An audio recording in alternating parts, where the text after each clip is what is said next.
Hello YouTube, welcome to Sunday in the Shop. We're done with this for a while. We're going to make a body or find something. We was actually, well, not even an hour ago in a dollar store, see if we could find a toy car about this size. Even if it's like a little army jeep or something. So we're going to kind of hold off before we make a homemade body. We do have our tranny cross members in, this one and the front one.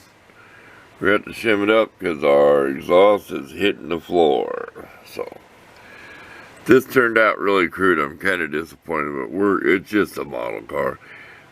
When I had a straight axle, the regular metal axle through, this was strong. Once I took it out, this is so flimsy, I put all kinds of extra epoxy in there.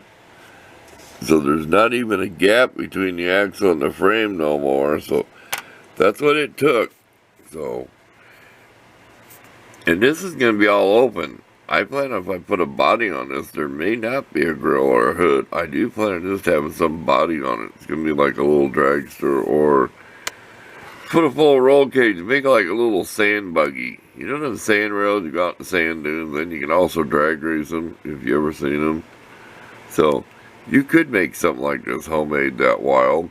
You turn it up to the sand dunes, and you can also go drag race with it in the sand. So, you would have a radiator, but if it was just full racing, you don't need a radiator. We have not decided yet. It's what parts we can come up with. So we maybe thought of a project. We're going to stop here for a few moments and think. Oh, I got these for $1 a piece. A votive candle, whatever. Well, I tried making one in a shot glass. It did not work. There was not enough surface area to have enough wax. Is my opinion, but unscented, $1 a piece, and even splurged, and I got this candle for $2 in a little tin can. So I don't care what it is. I mean, the can's worth something. You think a little tin can is how big? I'm always measuring for you. See, it's not quite 3-inch diameter tin can. It only sets about, what? Not even 2.5 inches tall. I got the habit of doing that when I'm trying to look around the camera. But yeah, I can't pass it up for $2. Because there's times you won't find a candle. I swear the last one I bought was like $4 or something, and it was junk. It never burned. It burned up so fast. And I bought that for the house, so the house would smell nice. Yeah, you like to have a candle going in the evening. But that does look sharp sitting on the table. I'm getting to like this. It's kind of like a shop floor and you put down that coated stuff, but imagine if you could actually have it made like this in your garage. People call this pick guard. If you look on electric guitars, the winter strings, so you didn't hit the wood. I've seen it put in a dash of a Model A one time, and the guy paid a lot of money for a hunk of this. Retro made, so. Yeah, I need some backdrop. See, if I put a backdrop, look like a brick wall or something, it'd be a good thing for a photo shoot. So we'll quit yakking. We'll come back. We think we found what little tool we want to work on. I hope y'all watch this video. This has been cured for not 24 hours. 20 some hours, let's say. So it's got clear on this red. I mean, there's times you need never two Phillips and you don't really need a big one. And it's kind of enjoyable and cheerful, Wow, little red handled screwdriver with some pretty brass on it. I mean, this could have been shorter, but I want a screwdriver long enough to make it usable. Okay, we'll be back. That's 4 minutes into the video, and we haven't got anything done but talk. Okay, here's our project. We're going to make a hobby knife out of one of these, and as nice as this blade looks, I'm going to leave it alone. See how it looks original? You can see this one? See how it's been beat and everything? Now, we just did an experiment. This is the Scotch pads I got, okay? They're just rectangled. And that's as hard as I can scrub. This is stuff that was rolled up. Look how more aggressive that is. And I will say in this, I'll probably get all that. I mean, that's rust that's really deep. But we may shave the handle down a little. We want a little knife we can cut stuff with that does not have to have too long a blade on it. So That's going to be a challenge. We don't really want to cut and throw a lot of sparks in here. We do have our cutter wheels. And we'll figure out something. We'll go outside and cut it with a big grinder or something if we have to. Stay tuned. We'll come back and we'll clean this up a little bit and tell you what we use to clean it up with. I don't know if the ferrule will come off, but that doesn't matter. Okay, stay tuned. At least we're testing this stuff out. That's very abrasive though. It really is. We'll be back. Okay, we took the sanding drum to this, which is pretty rough to do, but it's going to be a work knife. Because you're never going to polish this steel smooth. And it throws pretty good sparks. This is a flat grind knife. If you look at the back here, if they call it the spine, okay, and look at the blade edge, this is one big, flat, long, thin triangle. Can you see it? That's called like a flat grind. That's how you get your razor sharp edge. And it throws pretty good sparks. It's a pretty good steel. It's flexible, somewhat. So it's about the same as most common butcher knives, kitchen knives would be. So you can put a really good edge. Just carbon steel, plain metal. And then we took our razor blade, which is laying back there somewhere, and started scraping off the finish. It's a lot better than trying to sand that off.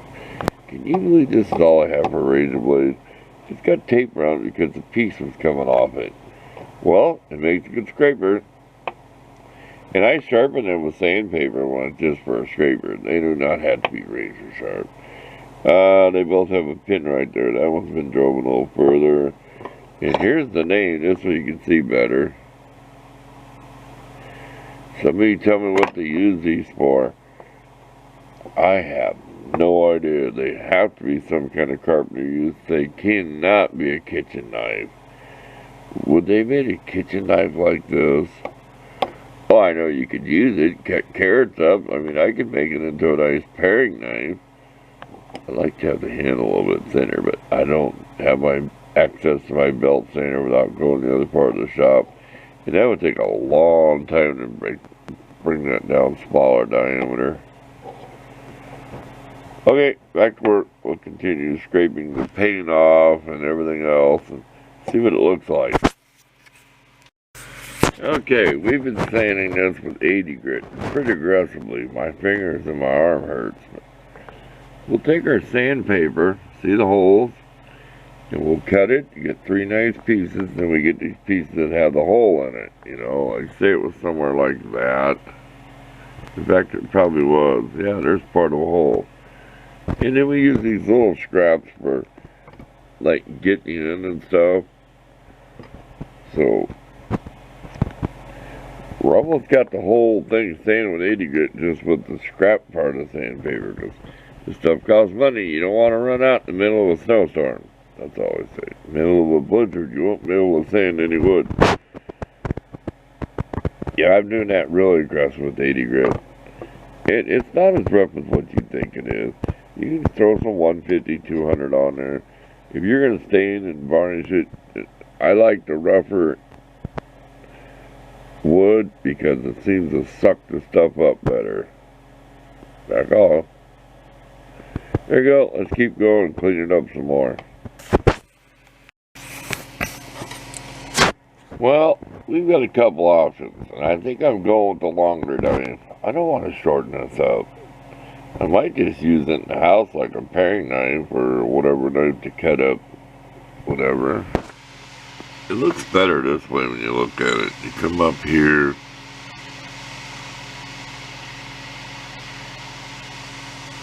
So it's going to take a lot of reshaping. See how that's got a recurve up into it, where it curves up in. So as it curves up in, I can make a belly back to it, short, or just go up this way. And I have my diamond wheel grinder, so I can go along that wheel and shape exactly the way I want the blade. And it does not get hot. What's going to get it hot is cutting it up here, which I'm not worried about, because you sharpen a knife down here. So it's not going to take whatever they say to temper one out of it. I've done it before. Trust me. I know what I'm doing. Oh, no, I don't. So I can cut down my cutter disc in the back rotary tool. Doing that in this little hut might be kind of messy, but you have to be careful where you throw the sparks. As I take my, excuse me. Okay, we're back. We had to take a drink, clear our throat. I take my 4.5-inch grainer and cut that real quick. But then it's going to get super hot. So I'd rather go a little bit at a time with my big green rotary tool. You've all seen it. The one hangs on the hook. I bought it, what, a couple winters ago. Used to have the flex drive. Here, this one. That has a variac on it. Backtrack, adjust the speed. We might not do it in this video. We're going to decide. It's getting that time of day, but there was a rivet here, and I didn't use glue. I used some of my clear coat. Dropped in there, put some sawdust. I'm not too worried about that. It's just a tool. And this might just have clear coat and have natural wood. I'm getting tired of the dark stain color, so it'll look like kind of like a fillet knife. Short version. I kind of like that pointy, jabby, well, kitchen cutting up salami or something, or, you know, but I don't, like I said, I just don't need no kitchen knives. I'll make them, use them for a while and get bored of them, then I don't know where it's at. Where's that knife at I made? I found one in the kitchen the other day. Oh, my old hickory knife. I keep it hid. It's in the house. I used that to carve up a turkey with here a few days back. I got an electric one. I just gave up on it, kept it up in the cupboard. I just started getting where grab your carving knife, do it the old-fashioned way, and boy, the old hickory, it's like a razor blade. It just went right down to that white meat like it was, I mean, I just, and just pleased as punch, as they say, but it's carbon steel like this. I can actually get a razor edge. You take one of these junky knives like this, and you try to put a razor sharp edge on there, you're going to spend it all day long filing, grinding. I don't care what anybody says. The big time knife sharpeners on YouTube will have to admit it. They're not going to hold an edge. That is hard, nasty old stuff. It's going to chip off. It's like chip off, peel away, wear down. And they're, like I said, they're hard to sharpen.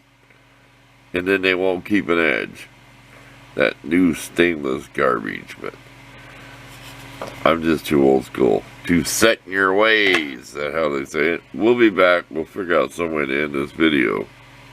Well, we think we're going to end the video. If you've not seen the videos on these screwdrivers, they should be posted.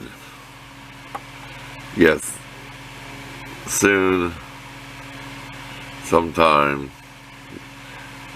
This one's not posted. It's not, and I don't know if this is posted yet. It could be. But ain't that a dinky little thing for #1 Phillips? It really is. But you might be working on something real small screws. But they look good setting up on the shelf. You know, when they can set like this, they look kind of neat.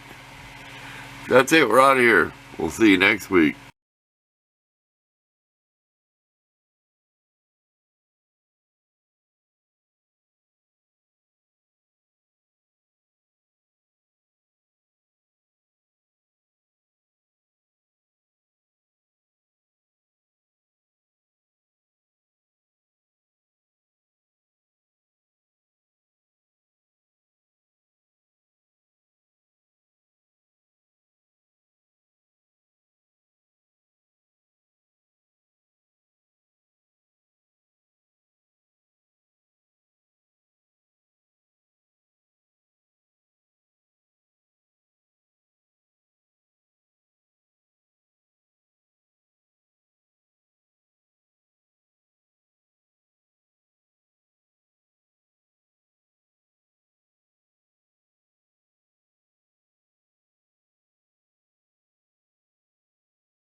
Flitz, because it deserves it.